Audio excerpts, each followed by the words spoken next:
सबसे पहले हिंदू कॉलेज के उन सभी व्यक्तियों को धन्यवाद जिन्होंने मुझे बुलाया। ऐसी अफवाह मंच पर फैली हुई है कि मुझे 5-6 साल से बहुत बुलाया जा रहा था और मुझसे मिलना बड़ा मुश्किल काम है, मुझे बुलाना बड़ा मुश्किल काम है, लेकिन दरअसल ऐसा था नहीं। ये जरूर है कि मैं बहुत संकोची हूं व्यक्तिगत जीवन में, और जैसे मुझे कोई बुलाता है मैं सोचता हूं कि कैसे मैं मना करूं, कैसे कोई ठोस वजह बताऊं कि मुझे ना जाना पड़े, और बता भी देता हूं, आमतौर पे बच जाता हूं। पर जो बातें हमारी टीम को एकदम स्पष्ट हैं, उनमें से एक बात यह है कि जो 2 कॉलेज मेरे दिल्ली विश्वविद्यालय में हैं, एक जाकिर हुसैन कॉलेज और एक हिंदू कॉलेज, यहां से जब भी निमंत्रण आएगा मैं मना नहीं करूंगा। तो पिछले साल सच में कोशिश हुई, इसी सोसाइटी के जो अध्यक्ष थे आदित्य तोमर उनका नाम था, वो मिलने भी आए, मैं भी मिला। अच्छा, वाग्मी से थे, हाँ 2 सोसाइटीज वाग्मी और बुनियाद से लगातार ये प्रक्रिया चल रही थी। तो पिछले साल कुछ ऐसा हुआ कि जब वो चाह रहे थे तब मैं दिल्ली में नहीं था, देश में नहीं था। जब मैं यहाँ था तो शायद यहाँ कोई तिथि बन नहीं पाई थी। इतनी सी बात थी, ऐसा नहीं था कि मतलब मैं उपलब्ध नहीं हूं। मैं आप सबके सामने खुल के कह रहा हूं कि हिंदू कॉलेज के लिए मैं हमेशा उपलब्ध हूं। तो और हिंदू कॉलेज में आना, हिंदू कॉलेज का एहसान मुझ पे है, न कि मेरा कोई एहसान है यहाँ आने पर। इसलिए मैं लगभग 30 साल के बाद इस कॉलेज में आया हूं। 1 साल मैं यहां पढ़ा हूं, 1994 से 1995 एमए फाइनल में। उस समय डॉक्टर हरीश नवल यहाँ के एचओडी थे। मुझे थोड़ी सी खांसी की दिक्कत है, बीच बीच में आपको कर्कश आवाजें सुनने को मिलेंगी। उसके पहले मैं जाकिर हुसैन कॉलेज में 3 साल ग्रेजुएशन कर रहा था, हिस्ट्री ऑनर्स मैंने किया था। फिर एमए हिंदी साहित्य लेने का फैसला हुआ तो जाकिर हुसैन इवनिंग पूरे विश्वविद्यालय में एक ही जगह एडमिशन हो पाया, क्योंकि ग्रेजुएशन में मेरे पास हिंदी साहित्य नहीं था। वहां मैंने 1 साल पढ़ाई की। प्रोफेसर सुधीश पचौरी बहुत प्रसिद्ध अध्यापक है, वो वहां थे। प्रोफेसर कमल किशोर गोयनका वो वहां थे। फिर 1 साल के बाद मैंने, इसलिए कि एक तो मैं रहता था इसी कैंपस में, हिंदू कॉलेज पास भी था, इसलिए भी कि हिंदू कॉलेज की ख्याति थी हिंदी विभाग में कि सबसे अच्छा अध्यापन अगर होता है तो वहीं होता है। माइग्रेशन लेके आया था। हरीश नवल सर ने मुझे 1-2 डिबेट्स में सुना था, तो वो मुझे पसंद करते थे। मैंने उनसे आग्रह किया तो उन्होंने पूरी मदद की। तब तक मुझे सर के बारे में अंदाजा नहीं था। क्लासेस करने में मेरी रुचि बहुत कम थी, बहुत ही कम। अब क्योंकि मुझे इलेक्शन या कोई सरकारी नौकरी नहीं करनी है तो मैं बिना बात के झूठ क्यों बोलूं। मैंने 3 साल की ग्रेजुएशन में कुल 3 क्लासेस की थी,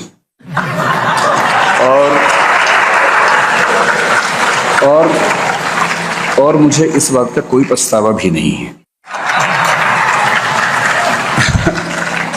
पूरी बात स्पष्ट हो तो बेहतर रहता है, आधी बात क्यों। कोई पछतावा नहीं। मैंने 3 क्लासेस की थी। मैंने पूरा मौका दिया था टीचर्स को कि वो मुझे रोक सके, पर वो नहीं रोक पाए। तो मैं मानता हूं कि वो विफल हुए। ये मैं मजाक में कह रहा हूं, इसको अहंकार मत समझिएगा, है ना, मैं मजाक में कह रहा हूं। एमए प्रीवियस से मैं जिस कॉलेज में था वहां बहुत बड़े बड़े अध्यापक थे। मैंने जैसे नाम बताया आपको, देश भर में उनकी ख्याति थी। मैं उनसे मिलता भी था, पर क्लास में कभी नहीं गया, क्योंकि मुझे क्लास के नाम से ही अरुचि थी। क्लास के 40, 45, 50 मिनट मुझे लगता था कि कैसे ये समय बीते। फिर मैं फाइनल में आया। मैंने एमए के दौरान विश्वविद्यालय में शायद 5-7 क्लासेस की होंगी।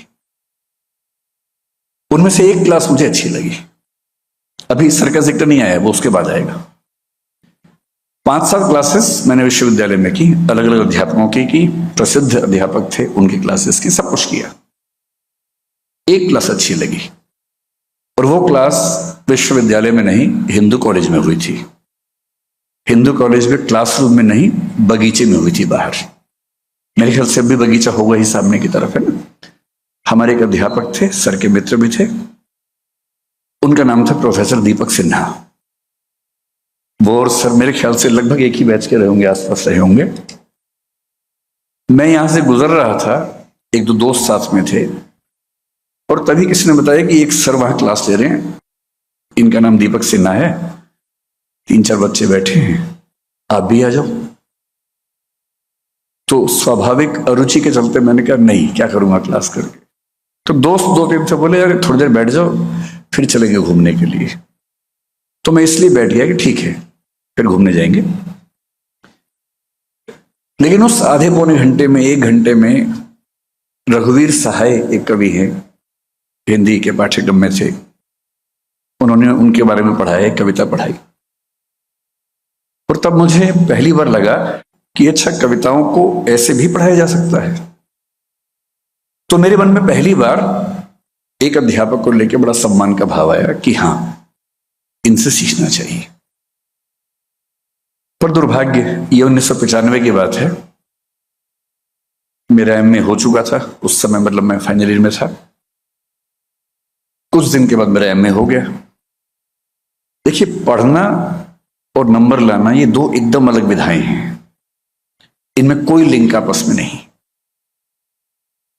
मैं दिल्ली विश्वविद्यालय का 2nd टॉपर था एमए में, 65% अंक थे।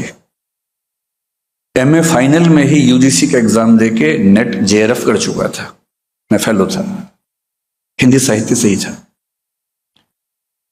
उसके बाद भी सच कहूं तो मुझे हिंदी साहित्य समझ नहीं आता था, तथ्य पता थे, कोई बात करेगा तो मैं उसे जवाब दे दूंगा, 1 घंटा बोलना होगा तो बोल भी दूंगा, पर कोई विषय उसकी समझ क्या होती है ये समझ नहीं थी। हिंदू कॉलेज में जब आया तो मुझे यह 3 उपलब्धियां हुई। सबसे पहली उपलब्धि ये हुई कि जो अब मेरी पत्नी है वो यहां पढ़ती थी। तो उस समय वो भी यहाँ थी, मुझसे 1 साल जूनियर थी। हम लोग पहली बार मिले तो कॉलेज के बाहर थे, तब नहीं पता था कि हम एक ही कॉलेज में पढ़ते हैं। क्लास में भी नहीं जाता था, वो भी नहीं जाती थी, तो कॉलेज से फिर लिंक थोड़ा कम था। हालांकि ये सर की क्लास करती थी तो वहीं से लिंक बना। दूसरा, इनके एक बड़े अच्छे मित्र जो बैठे हैं सामने, प्रमोद द्विवेदी, ये अब दिल्ली विश्वविद्यालय में एसोसिएट प्रोफेसर हैं श्यामलाल कॉलेज में। तो तरुणा जो मेरी पत्नी है और प्रमोद ये बैचमेट से इसी कॉलेज में थे, तो इनके थ्रू प्रमोद से मिलना हुआ। प्रमोद ने मुझे कहा कि आपकी तैयारी ठीक तो चल रही है, लेकिन हिंदी साहित्य में जब तक आप रामेश्वर सर से नहीं पढ़ेंगे ना, वो बात नहीं आएगी। इस बात की तस्दीक मेरी अब जो धर्मपत्नी है, उस समय धर्म प्रेमिका थी, उन्होंने भी की। तो उन्होंने भी इस बात की तस्दीक की। तो जब इन्होंने बार बार जिद की, मैंने कहा देखो मुझे क्लास में जाके नींद आती है, नहीं मैं झेल पाता हूँ क्लास कोई भी। मैं कई टीचर से पढ़ के इतनी अरुचि डेवलप कर चुका था कि इच्छा नहीं होती थी क्लास में जाने की। इन्होंने बहुत जोर दिया कि नहीं, एक बार आप एक क्लास कर लीजिए, अच्छा लगेगा, वो टॉपिक पढ़िए जो यूपीएससी में भी आता है।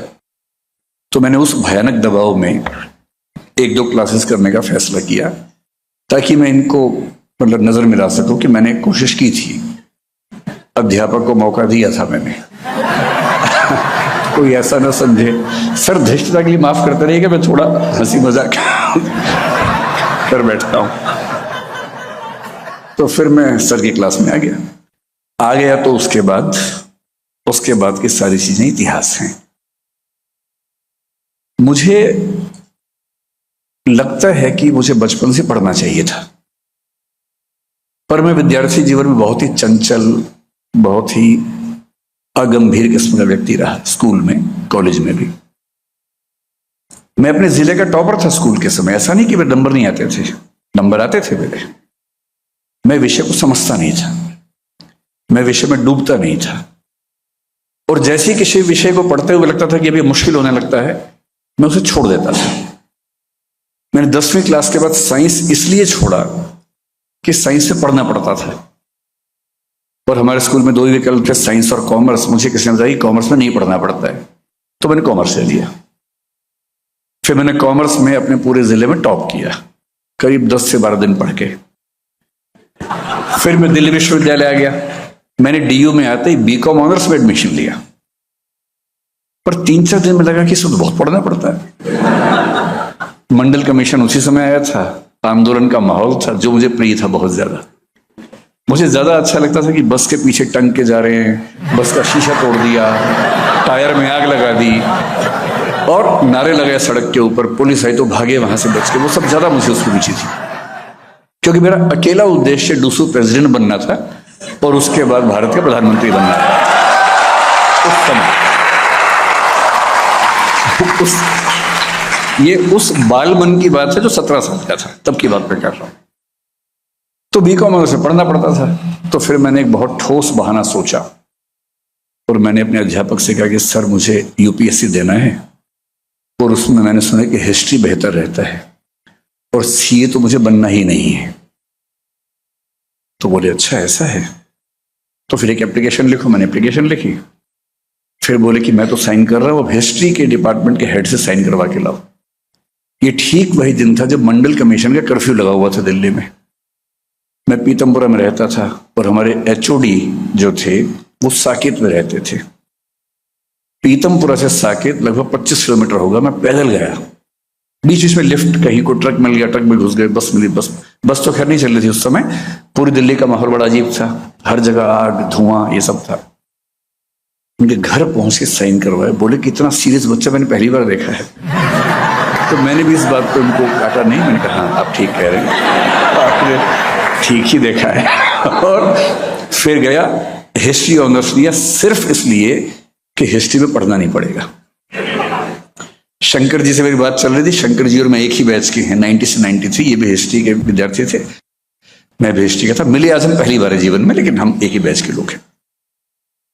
फिर मैंने पहले साल में काफी पढ़ाई करके 44% अंक अर्जित किए, जो मेरे पूरे करियर का सबसे खराब स्कोर है।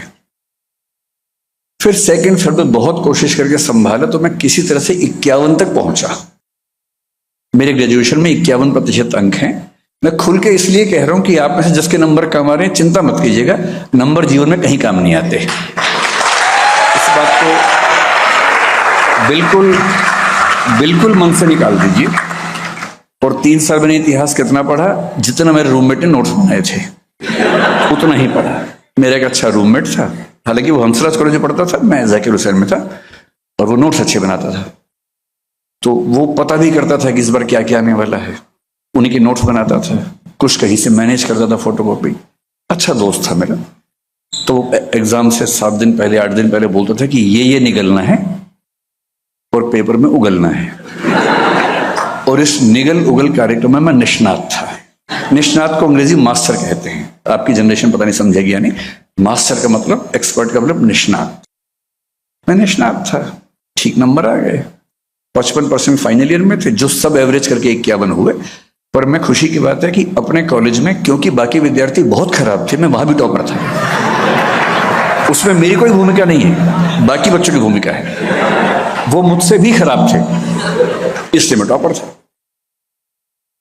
लेकिन मुझे डीयू में सबसे ज्यादा मजा किस चीज में आता था? इलेक्शन लड़ने में, डिबेट्स करने में। हाँ, मैं डिबेटर था, मैं स्कूल में खूब डिबेट्स करता था। मेरे माता पिता का योगदान रहा, उन्होंने मजबूर किया कि मैं मंच पे जाऊं, और मैं उनका बड़ा कृतज्ञ हूं। मैंने डीयू में 3, 4, 5 साल की डिबेटिंग लाइफ में, क्योंकि फर्स्ट ईयर में मंडल कमीशन था, डिबेट्स हुई नहीं उस साल। उसके बाद से डिबेट्स की। डिबेट मेरे लिए रोजी रोटी का सवाल था। मैं घर से पैसे नहीं लेता था, मेरे घर में पैसे थे भी नहीं उस समय। मैंने 17 साल की उम्र से आज तक अपने घर से एक पैसा भी नहीं लिया है। और मैंने जो 4-5 साल डीयू में गुजारे, डिबेट से अपना खर्चा चलाया, हॉस्टल का, पढ़ाई का सारा खर्चा चलाया। ये मंच भी मुझे याद है कि मैंने यहाँ भी डिबेट जीती हुई है, इसी मंच पर जीती हुई है। और डीयू में लगभग हर कॉलेज में एक आध डिबेट मैंने जीती होगी, क्योंकि उसकी संख्या कुल मिला के 300-400 से कम नहीं थी 4-5 साल के डिबेटिंग करियर में। अब आप सोच के देखिए कि एक ऐसा अहंकारी व्यक्ति जो जहां जाता है डिबेट जीत जाता है, जिसको अपने बोलने पर इतना गुमान है, और माहौल भी ऐसा होता था कि अगर मैं डिबेट में गया तो बच्चे मान लेते थे कि अब सेकंड के लिए फाइट करनी है, फर्स्ट के लिए नहीं करनी है, ऐसा माहौल। और मुझे इसका अहंकार, गुरूर, ऊपर से एमए करते करते यूजीसी जेआरएफ हो गया था। भारत सरकार ने मान लिया था कि मैं विद्वान आदमी हूं। तो विद्वता का अहंकार गजब भरा हुआ था मेरे अंदर। पहला अटेम्प्ट 96 में देना था, मैं 21-21.5 साल का हुआ ही था उस समय। हॉस्टल में मजाक चलते थे हमारे दोस्तों के बीच में कि कोई अगर बहुत सीरियसली पढ़ रहा हो तो हम बोलते थे कि और ठीक से पढ़ो, सेकंड रैंक लाना है तुम्हें, क्योंकि फर्स्ट तो तय है, सेकंड ही तो मैक्सिमम अवेलेबल रैंक है, फर्स्ट तो है ही हमारा, उसमें कोई बात ही नहीं होनी। ऐसा अहंकारी व्यक्ति 2 व्यक्तियों के दबाव में एक क्लास में घुसा है। आप पूरा सीन समझ पा रहे होंगे। मैं इस भाव से घुसा हूं कि मुझे क्या पढ़ाएंगे। जेआरएफ होल्डर हूं, यूनिवर्सिटी का सेकंड रैंक होल्डर हूं, 65% नंबर मेरे एमए में थे, कोई मजाक है। लेकिन मुझे एक क्लास होते तो समझ में आ गया कि चुप ही रहना ठीक है, सुनना ठीक है। और मेरे जीवन में अकेली क्लासेस, मैं बड़े स्पष्ट शब्दों में कह रहा हूं, ग्रेजुएशन की 3 क्लासेस, एमए की 5 से 8 मान लीजिए, 10-11 क्लासेस कुल मिला के, और उसके बाद मैं सर के पीछे पढ़ के मैंने सर के साथ कम से कम 60-70 क्लासेस की होंगी, जिद करके। और जब तक मैंने सर से पूरा सिलेबस नहीं पढ़ लिया तब तक मैं बेचैन रहा। कभी कभी सर के घर पहुंच जाता था, रोहिणी में सर रहते थे कि अगर सर यहाँ नहीं पढ़ाएंगे तो हमें तो शर्म किस बात की आनी है, घर पहुंच गए। हमें क्या पता कि सर मैडम बच्चा उनका पर्सनल टाइम भी हो सकता है कुछ, हमें क्या मतलब उस बात से भाई, हमें आईएएस बनना है, हम जगत गुरु हैं, हमको तो कैसे कोई टाइम नहीं देगा। तो हम तो बेशर्मी से सर के घर में घुस जाते थे कि सर पढ़ाइए कुछ भी करके, क्योंकि एग्जाम आने वाला है, हम तो बताइए हिंदी आलोचना, हिंदी उपन्यास का इतिहास बताइए पूरा। असाध्य वीणा उस समय नहीं थी, राम की शक्ति पूजा समझाइए, सर्वस्मृति बताइए, अंधेरे में कविता समझाइए। और उन 3 महीनों में जो हुआ, अब मैं उससे थोड़ा सा आपको डिस्क्रिप्शन देना चाहता हूं। मेरी स्थिति अभी ये है कि मैं जानबूझ के उधर देखने से बच रहा हूं, मैं जानबूझ के यहां देख रहा हूं। जब मैं 12 साल का था तो मैंने स्कूटर चलाना सीख लिया था। वैसे लाइसेंस की उम्र 18 साल तब भी होती थी, पर हमें पता नहीं था। हम एक छोटे शहर में थे, वहां हर व्यक्ति चलाता था 12 साल की उम्र में, तो हम भी चलाते थे। तो 12 में सीखा, पैर नीचे नहीं लगते थे। तो जब घर पहुंचते थे हम पहले हॉर्न बजाते थे, कोई बाहर आके रोकता था स्कूटर को कि उतर जाए उससे। हम ब्रेक लगाते थे, बड़े भाई रोक लेते थे कि चलो उतर जाओ स्कूटर से। हम वैसे चलाते थे स्कूटर 12 की उम्र में। तो मुझे सिखाया था मुझसे जो नेक्स्ट, मैं सबसे छोटा हूं, 2 बड़े भाई हैं, तो जो बीच वाले भाई हैं उन्होंने सिखाया था। बड़े विनम्र हैं, इतने विनम्र हैं कि उनके साथ मुझे लगता है कि मैं बड़ा भाई हूं, जबकि वो मुझसे बड़े हैं, क्योंकि बहुत विनम्र हैं, बहुत अंतर्मुखी हैं। उन्होंने मुझे सिखाया, बढ़िया सिखा दिया, और मैं फर चलाने लगा स्कूटर। जब 15-20 दिन हो गए तब बड़ी हिम्मत करके मैंने बड़े भैया को बताया कि भैया मैंने स्कूटर सीख लिया है। बोले अच्छा चलो देखते हैं। बड़े भैया वैसे ही जैसे बड़े भैया होते हैं, पिताजी की फोटोकॉपी। तो वो पीछे बैठ के बोले चलाओ। अब 15 दिन का मेरा अभ्यास ठीक ठाक था स्कूटर का, और मैं छोटी गलियों में ऊपर नीचे ऐसे ऐसे करके सब चला चुका था, वीडियो गेम जैसा। अब मैंने स्टार्ट किया क्लच। आज की जनरेशन पता नहीं क्लच गियर समझती होगी या नहीं, क्योंकि आजकल तो वो जो आप समझते हो तो बटन दबाया और झूम के चल पड़ा। उस समय ऐसा नहीं होता था। उस समय पहले स्टार्ट करना अपने आप एक प्रोसेस था, किक मारनी पड़ती थी, फिर क्लच दबाएंगे, पहला गियर लगाएंगे, फिर धीरे धीरे क्लच छोड़ना, उसी गति से स्पीड देनी है। उनका बैलेंस बहुत जरूरी होता था। बैलेंस न बने तो या तो आवाज रेस की बहुत तेज आएगी अगर रेस ज्यादा दी, नहीं तो घच घच घच करके रुक जाएगा स्कूटर। अब बड़े भैया पीछे बैठे हैं, घच घच घच रुक गया। भैया बोले यही सीखा। मैंने कहा 1 मिनट रुकना भैया। फिर ठीक किया, फिर स्टार्ट किया, फिर घच घच घच, 3 4 5 बार घच घच हुआ। और भैया बोले अभी नहीं, छोटे हो। वो जैसे ही पीछे बैठे मेरा स्कूटर बंद हो जाता था। मेरी हालत कुछ कुछ आज वैसी है।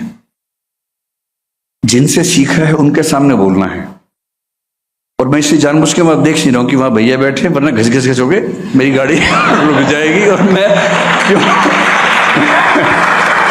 क्यों वहां देख के क्यों बोलूं मैं। तो मैं तो इस भाव से देख रहा हूं कि जैसे शुतुरमुर्गी मुद्रा कहते हैं कि जैसे बिल्ली और कबूतर के बारे में कहते हैं, जब कबूतर बिल्ली को देखते हैं, कबूतर अपनी आंख बंद कर लेता है और कहता है बिल्ली नहीं है। तो कुछ कुछ मैं उसी मुद्रा में आज हूं। उन 3 महीनों में क्या हुआ, असली सवाल यह है। सर ने बड़े विनम्रता वाले भाव से एक इंटरव्यू में कहा कि बरगद के पेड़ में पानी मैंने दिया था थोड़ा सा, इतनी ही मेरी भूमिका है। यह बात सही है कि किसी व्यक्ति की किसी के जीवन में भूमिका दरअसल इसी तरह की होती है कि किसी को आपने पानी दिया, खाद दी, न्यूट्रिएंट्स दिए, यही भूमिका हो सकती है। सवाल यह है कि पानी कब दिया था और कितना दिया था, और पानी केवल पानी था या उसमें न्यूट्रिएंट्स भी शामिल थे। वो पानी उस समय मिला जिस समय पानी की सबसे ज्यादा जरूरत थी, जब सूखा पड़ा हुआ था, जब जड़ें सूख चुकी थी। सूख क्या गई थी, गीली हुई ही नहीं थी कभी। और उस समय जब पहली पानी की बौछार अंदर पड़ी और लगा अच्छा पढ़ाई ऐसे भी होती है, पढ़ाई में समझना भी होता है, साहित्य का संबंध इतिहास से भी होता है, फिलॉसफी से भी होता है, सोशियोलॉजी से भी होता है, इकोनॉमिक्स से भी होता है। इकोनॉमिक्स तय करती है कि साहित्य कैसा होगा किसी देश का, किसी समाज का। और तब समझ में आया कि अलग अलग विषय, अलग अलग डिपार्टमेंट्स तो नाम नाम के हैं, दरअसल तो एक ही चीज को पढ़ने के भिन्न भिन्न तरीके हैं। इसलिए जो इंटरडिसिप्लिनरी अप्रोच आज हम बोलते हैं कि बहुत जरूरी है, मैंने पहली बार जहां से सीखी वो सर से सीखी। और सर कोई भी विषय पढ़ाते थे तो लगता था कि जैसे चक्षु खुल गए, कि नई कविता या छायावाद।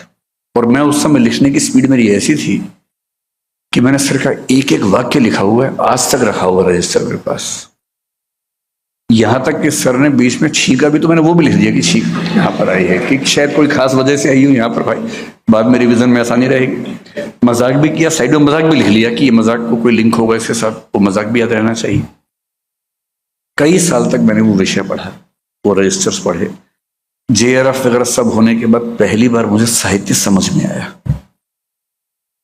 अब सीधा योगदान मैं कहूं तो मेरा पहले अटेम्प्ट में सिविल सेवा में सिलेक्शन हो गया।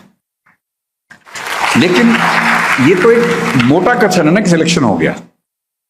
इसमें सूक्ष्म कथन ये है कि 2 वैकल्पिक विषय होते थे मेरे पास, हिंदी साहित्य था और समाजशास्त्र था।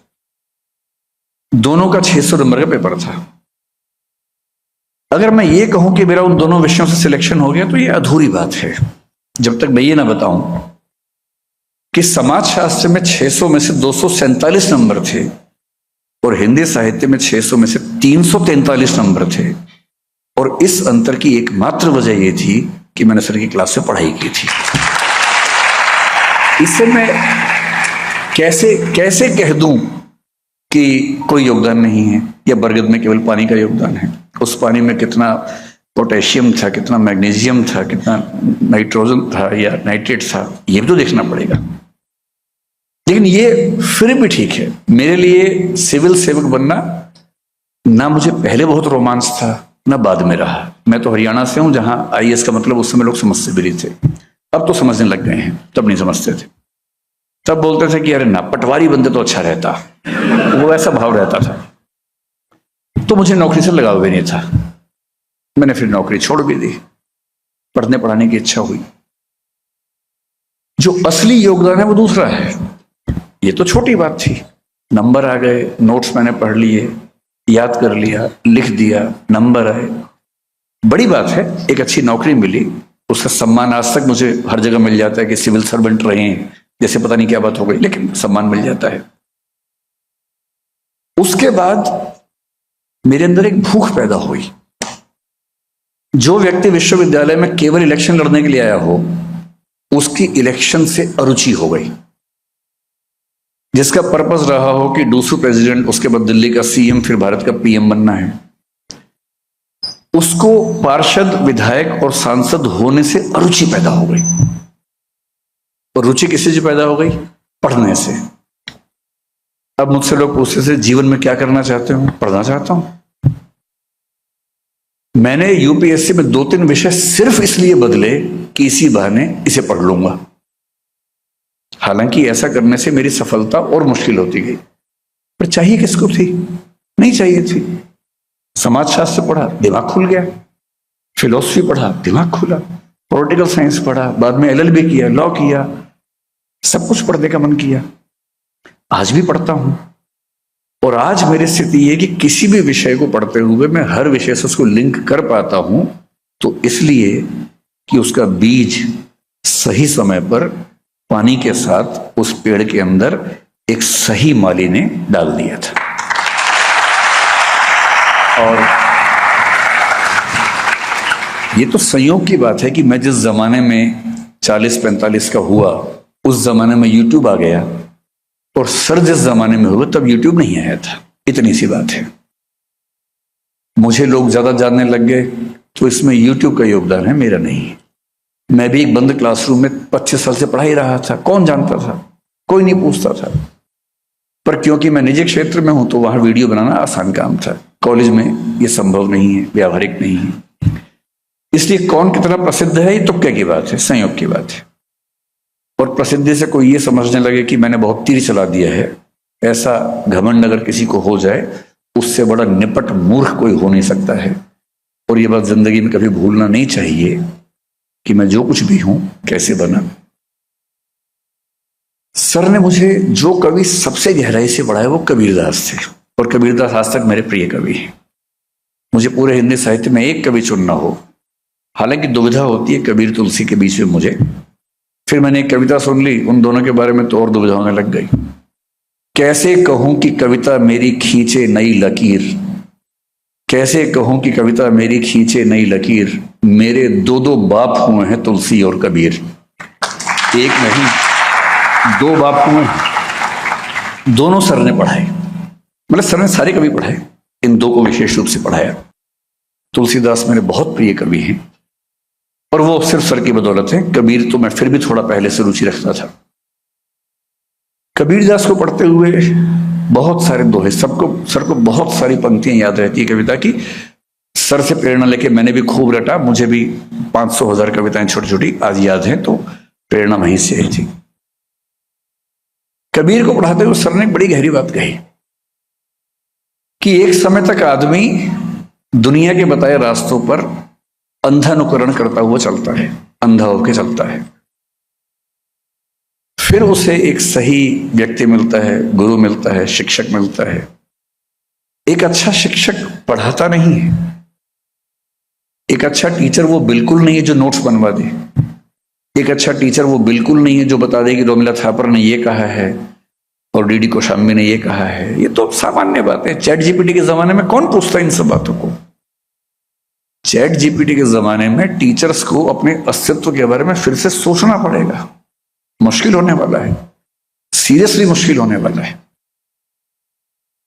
अच्छा टीचर वो है जो ज्ञान नहीं देता, ज्ञान अर्जित करने के टूल्स देता है। कि ज्ञान खुद सीखना है, कैसे सीखना है ये मैं सिखाता हूं। और तब सर ने एक दोहा सुनाया कबीरदास का, जो आज तक मेरे सबसे प्रिय दोहों में से एक है। पीछे लागा जाई था लोक वेद के साथी। कि लोक समाज जो कहता है और वेद जो कहते हैं, मैं उसके पीछे पीछे अंधा होकर चल रहा था। पीछे लगा जाई था लोक वेद के साथी, आगे तय सतगुरु मिल्या दीपक दिया हाथी। आगे से सतगुरु मिला, उसने मेरे हाथ में दीपक दे दिया। ज्ञान नहीं दिया, किताब नहीं दी, दीपक दिया। और बुद्ध के भाषा में कहा, अप दीपो भव, अपने प्रकाश स्वयं बनो, अपने प्रकाश की तलाश खुद करो। तब मुझे लगने लगा कि जिन बने बनाए रास्तों पर मैं चल रहा हूं, उससे पहले मेरी विचारधारा एकदम निश्चित थी। मैं आरएसएस का कट्टर समर्थक था, घोषित मेंबर नहीं था लेकिन समर्थक था। अयोध्या आंदोलन में मुझे जाने की बड़ी इच्छा थी, मैं जा नहीं पाया, बड़ा दुख था मुझे इस बात का। बाकी कई दोस्त गए थे, मैं नहीं जा पाया था। और मैं जानबूझ के सब बातें सच बोलता हूं, ताकि झूठ क्यों बोलूं, मुझे झूठ बोल के क्या मिल जाएगा, मैं ऐसा था। फिर जब मैं विश्वविद्यालय में पढ़ने लगा, मैं वामपंथी हो गया ठीक ठाक। मैं किसी काडर में नहीं गया, मैंने सीपीएम सीपीआई में या आईसा में, या उस समय एक एआईएसएफ भी थी, यहां पर दिशा छात्र संघ चलता था, डीएसयू पीएसयू, कई स्टूडेंट बॉडीज चलती थी। मैं किसी का मेंबर कभी नहीं बना। और मुझे उन लोगों से बात करके और समाजशास्त्र पढ़ के, मार्क्सवाद पढ़ के बड़ा अच्छा लगने लगा। मैं इधर से भाग के उधर चला गया, अब मैं ये हूं। और जब मैं सर से मिला, मैं बहुत दुविधा में था कि वामपंथ ठीक है या दक्षिणपंथ ठीक है। 10 साल बाद मुझे समझ में आया कि सर से मुझे दूसरा फायदा क्या हुआ। पश्चिम में 18वीं सेंचुरी में दार्शनिक हुआ कांट, जो मेरे ख्याल से पूरे पश्चिम की दुनिया का सबसे बड़ा दार्शनिक है। अगर मुझे कहे कि पश्चिम की दुनिया में पहले दार्शनिक थेलीस से लेकर वर्तमान दर्शन के लोगों तक, विटगेन्स्टीन तक, आपको एक चुनना हो जिसने पूरे दर्शन की धारा को चेंज कर दिया, आमूलचूल बदलाव कर दिया, तो वो इमैनुअल कांट है, जर्मनी का 18वीं सेंचुरी के दार्शनिक। जब वो बड़ा हो रहा था, उसके सामने 2 रास्ते चल रहे थे। एक को रैशनलिज्म या बुद्धिवाद कहते थे, एक को एम्पेरिसिज्म या अनुभववाद कहते थे। रैशनलिज्म में लाइबनिज नाम के एक बहुत प्रख्यात चिंतक चल रहे थे, अनुभववाद में ह्यूम बहुत प्रख्यात चिंतक थे, इंग्लैंड के थे। कांट ने लिखा कि मैंने लाइबनिज को पढ़ा, मुझे लगा ये तो अंतिम सत्य है, इससे बड़ा सत्य क्या हो सकता है, और मैं उसके पीछे चलने लगा। इसी बीच में ह्यूम की किताब मेरे हाथ आ गई, और ह्यूम को पढ़ा तो मुझे लगा अरे यार, वो तो ऐसे ही बोल रहा था, अंतिम सत्य तो ये है। तो कुछ दिन में अनुभववादी बना रहा। कुछ दिन बाद फिर लाइबनिज को पढ़ा तो मुझे लगा नहीं, यही है अंतिम सच, यही है। फिर ह्यूम को पढ़ा तो लगा ना, इससे अंतिम कुछ हो ही नहीं सकता है। और फिर वो लिखता है, इस कंफ्यूजन से मैं इतना परेशान हुआ, अंत में मैं समझ गया कि अपना ही रास्ता बनाना होगा। और वहां से एक नई थॉट पैदा हुई, जिसको क्रिटिसिज्म कहते हैं, समीक्षावाद कहते हैं, जो पश्चिम के दर्शन की सबसे गहरी थॉट बनकर उभरी। सर से मिलने से पहले मैं भी दक्षिणपंथ वामपंथ के बीच में झूलता था, कभी ये खींचता था, कभी वो खींचता था। फेमिनिज्म पढ़ा तो मैं फेमिनिस्ट हो गया कुछ दिनों के लिए। अम्बेडकर बात पढ़ा, मैंने कहा अरे अंतिम सच तो ये था, ये कहां छुपा हुआ था। संतुलन नहीं था। और जब बहुत सारे विचार आपको खींच रहे हैं और आप संतुलित ना हो, तो आप क्या होगा, घंटे के हिसाब से आप अलग अलग वाद के शिकार होते रहते हैं। सुबह आप संघवादी थे, शाम को मार्क्सवादी हो गए हैं, दोपहर को फेमिनिस्ट होते हुए निकले हैं, रात को किसी से बात हुई अम्बेडकरवादी हो गए थोड़ी देर के लिए। बैलेंस बन ही नहीं पा रहा। सर के अंदर जो बात मुझे सबसे अच्छी लगती है वो ये कि मैंने पहली बार किसी को देखा जीवन में कि कोई व्यक्ति कार्ल मार्क्स के बारे में बात करते हुए उतना ही सहज जितना सिगमंड फ्रॉइड पे बात करते हुए, जितना चार्ल्स डार्विन पे बात करते हुए, उन सबकी किताबों का रेफरेंस देके उनकी थॉट्स पर बात करना। मुझे लगा कि जब तक मैंने दुनिया को पढ़ा ही नहीं, तब तक किसी एक रास्ते पर चल के हीरो बनना कि यही सही रास्ता है, कितनी बड़ी मूर्खता है। और उस दिन से आज तक मैं ऐसी किसी भी मूर्खता से बचा हुआ हूं। मैं किसी विचारधारा का समर्थक नहीं हूं, ना होऊंगा। मैं विचार लेके चलूंगा, धारा में नहीं बहूंगा। और विचार के साथ जीना है, धारा में नहीं बहना है।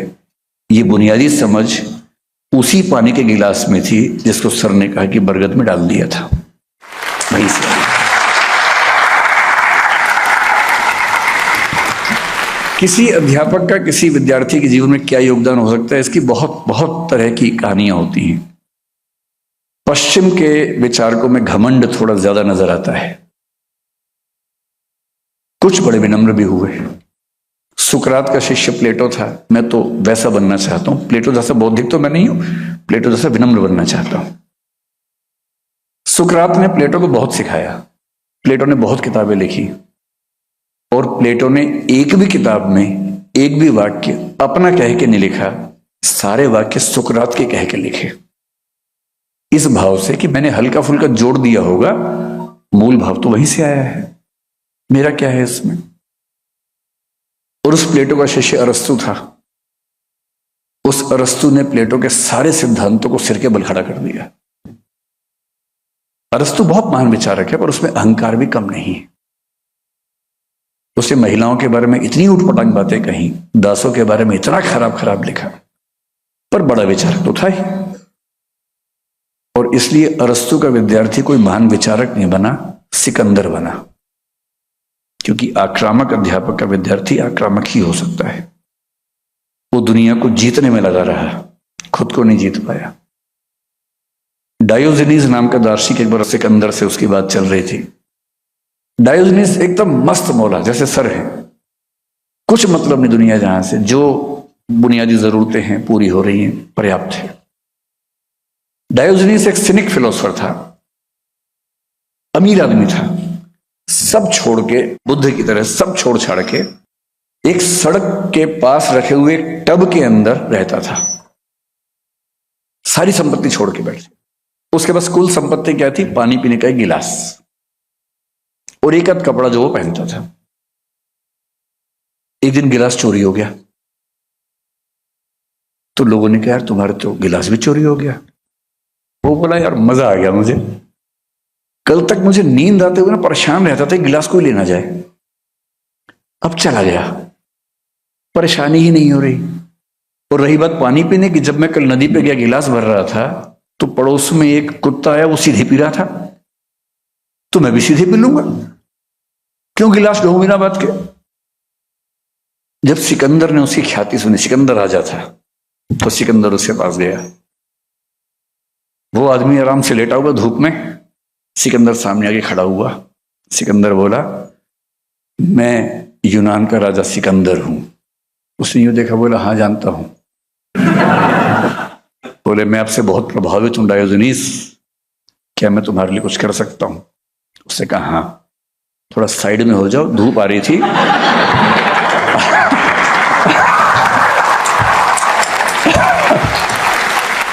आपने बिना बात के धूप रोक ली है, साइड में हो जाइए, और धूप अच्छी तो आप भी लेट जाइए साथ में, क्या दिक्कत है? तो सिकंदर बोला कि डायोजनीस मैं आपसे बहुत प्रभावित हूं, मैं भविष्य में आप जैसा बनना चाहता हूं। उससे कि भविष्य में क्यों, आज ही बन जाओ, सब छोड़ के और लेट जाओ इसमें, ऐसा क्या करना है? उसने कहा नहीं, अभी मैं विश्व विजय अभियान पर जा रहा हूं, वापस आगे बढ़ूंगा। तो उसने कहा सिकंदर नोट कर लो, दुनिया को जीतने की इच्छा रखने वाला खुद को कभी नहीं जीत पाता है। अगर दुनिया को जीतने की इच्छा से मुक्त हो जाओ तो यहां आना। और कहते हैं कि उसी ने कहा था जिस दिन तुम मरोगे उस दिन समझोगे तुम जीवन भर निरर्थक चीजों में उलझे रहे थे। और कहने वाले कहते हैं कि जब सिकंदर मरा उसके दोनों हाथ खाली थे, उसने उठा के दिखाए, जब मरा सिकंदर तो दोनों हाथ खाली थे। कविता की पंक्ति है। यूं तो सिकंदर के हौसले आली थे, जब मरा सिकंदर तो दोनों हाथ खाली थे। और ये कहानी बन गई कि अंततः डायोजनीस की जीवन दृष्टि ज्यादा बेहतर होती है। भारतीय परंपरा थोड़ी अलग है। पश्चिम में कार्ल मार्क्स मेरा प्रिय चिंतक लंबे समय तक रहा, अभी भी है, पर ये अजीब अहंकारी लोग हैं, समझ नहीं आता है। हीगल के दर्शन से उसने बहुत सीखा, ये मैंने सर से सीखा कि हीगल से उसने क्या सीखा। हीगल ने डायलेक्टिक आइडियलिज्म नाम से एक सिद्धांत दिया, मार्क्स ने उसको डायलेक्टिक मेटेरियलिज्म कर दिया। और फिर कहा कि हीगल ठीक कह रहा था, बस वो सिर के बल खड़ा हुआ था, मैंने उसको सीधा कर दिया। अरे अपने गुरु के बारे में बात करने की तमीज है आपको भाई? आप दुनिया के बहुत महान चिंतक हैं, मान लिया, जिससे सीखा है उसके बारे में ऐसे बात करेंगे? और उसी मार्ग से आगे चल के सीखा जॉर्ज लुकास ने, जहां से नियो मार्क्सिज्म पैदा हुआ। और जॉर्ज लुकास क्या कह रहा है? मार्क्स ने सब कुछ ठीक बोला था, बस वो सिर के बल खड़ा था, मैंने उसको सीधा कर दिया। सारे सीधा ही करने में लगे हुए एक दूसरे को। अरे भाई सीखा है तो विनम्र रहो। मैं भारतीय परंपरा का बड़ा सम्मान करता हूं इस मामले में। यहां गुरु का महत्व भगवान के बराबर होता है। ये जरूर है कि ऐसा गुरु होना हर किसी के बस की बात नहीं होती, लेकिन अगर कोई सच में गुरु है और गुरु शब्द का मतलब क्या होता है? जो हल्का ना हो।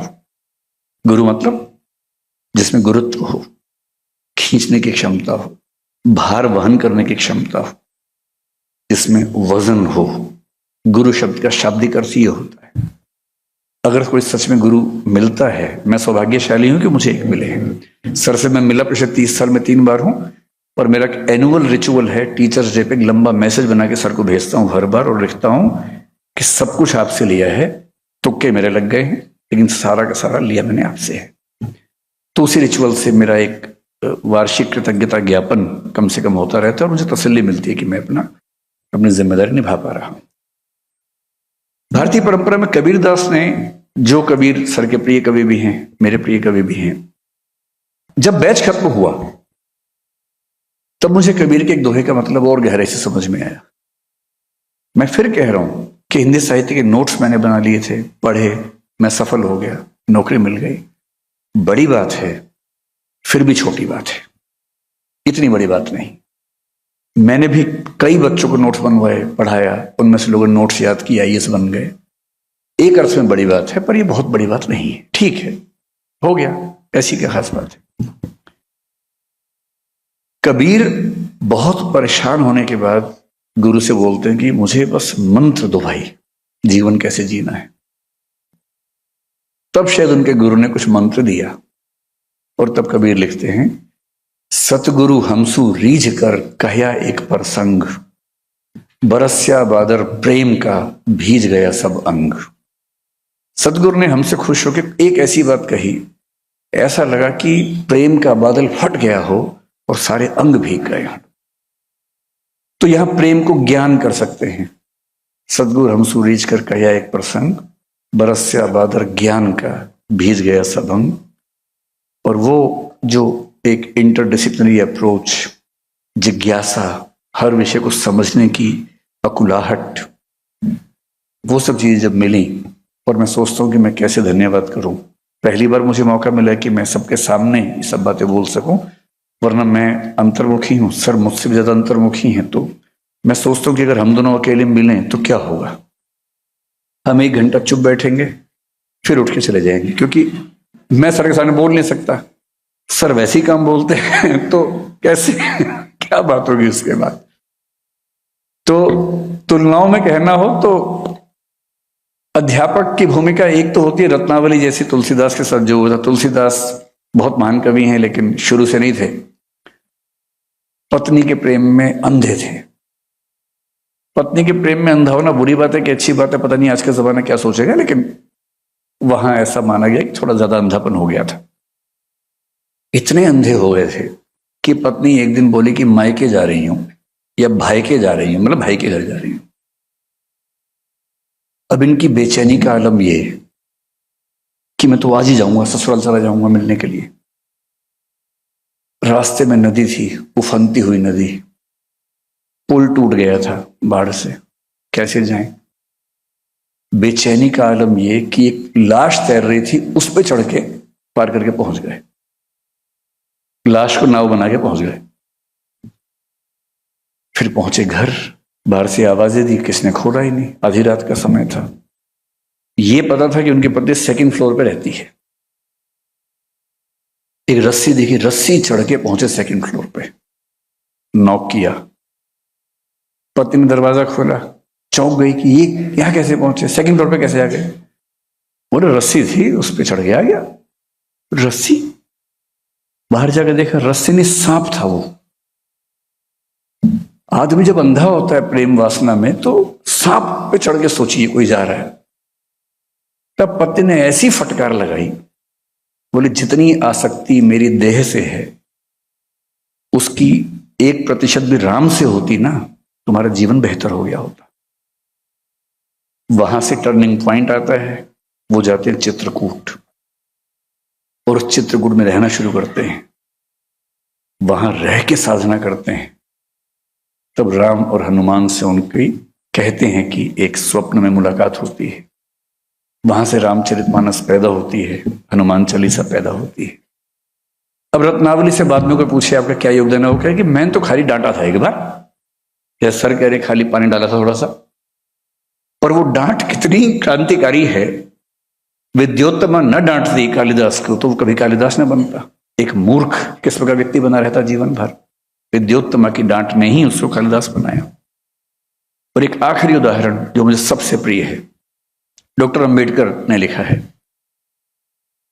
अंबेडकर ने जब 10वीं क्लास पास कर ली, वो अपने परिवार, संयुक्त परिवार, अपने पूरे मोहल्ले के पहले व्यक्ति थे जिसने 4थी क्लास पास की थी। 4थी क्लास पास हुई तो बड़ा मतलब माहौल बन गया कि किसी बच्चे ने 4थी क्लास पास की है, ऐसा परिवार था उनका। करते करते 10वीं क्लास पास कर ली। जब 10वीं क्लास पास कर ली तो उनके एक अध्यापक थे, डॉक्टर कृष्ण जी अर्जुन केलुस्कर कहते हैं उनको। केलुस्कर जी ने कहा कि तुम पढ़ने में इतने अच्छे हो, अपने समाज में सबसे अलग हो, शायद ही कोई बच्चा है जो इतना गहराई से पढ़ता है। मैं तुम्हें किताब देता हूं पढ़ने के लिए। अपनी लिखी हुई एक किताब दी जिसका नाम है गौतम बुद्धाचे चरित्र, मराठी किताब है। 1907 की बात है, 1898 में किताब लिखी थी उन्होंने। 1907 में अम्बेडकर ने 10वीं क्लास पास की तो वो किताब दी। मराठी में गौतम बुद्ध की जीवनी है। और गौतम बुद्ध की जीवनी एग्जैक्टली वो नहीं जो हम सुनते हैं, उसमें कुछ कुछ थोड़े चेंजेस हैं। वो कभी चेंजेस विस्तार में बात करेंगे उसके बारे में, मौका मिलेगा तो। डॉक्टर अंबेडकर क्या कहते हैं, वो लिखते हैं कि मेरे जीवन का टर्निंग पॉइंट वो किताब थी। वो किताब मुझे ना मिलती तो मैं वो ना होता जो आज दुनिया मुझे जानती है। इसलिए एक महान अध्यापक वो होता है जो अपने विद्यार्थी के अंदर जिज्ञासा पैदा करे, अपने विद्यार्थी को अंतर्दृष्टि दे, अपने विद्यार्थी को एक बेहतर मनुष्य और बेहतर साधक बनने में प्रेरणा दे। इन्हीं शब्दों के साथ ये कहते हुए कि मैं कितना भी कह लूं उस एहसान के नजदीक भी नहीं पहुंच पाऊंगा जो मुझ पे है। भाषा की अपनी सीमा होती है, उन सीमाओं के तहत जो कहना संभव था वो मैंने कहा। असाध्य वीणा कविता में अज्ञेय का प्रियंवत जब वीणा बजा देता है तो लोग उसको थैंक यू बोलते हैं कि आपने कमाल कर दिया, आज तक कोई नहीं बजा पाया, आपने वीणा बजा दी। तो वो ईमानदारी से कहता है पूरी सभा के सामने, श्रेय नहीं कुछ मेरा, मैं तो डूब गया था स्वयं शून्य में। वीणा के माध्यम से अपने को मैंने सब कुछ को सौंप दिया था। सुना आपने जो वह मेरा नहीं, न वीणा का था, वह तो सब कुछ की तथता थी। वह महाशून्य, वह महामौन, अनाप्त, अद्रवित, अप्रमेय, शब्दहीन जो सब में गाता है। और कविता की अंतिम पंक्ति है कि उठ गई सभा, सब अपने अपने काम लगे, युग पलट गया। मैं भी अंतिम पंक्ति यही कहूंगा, आज का भाषण भी जो आपने सुना है वो भी मेरा नहीं था, वो भी यहां से आया है। धन्यवाद।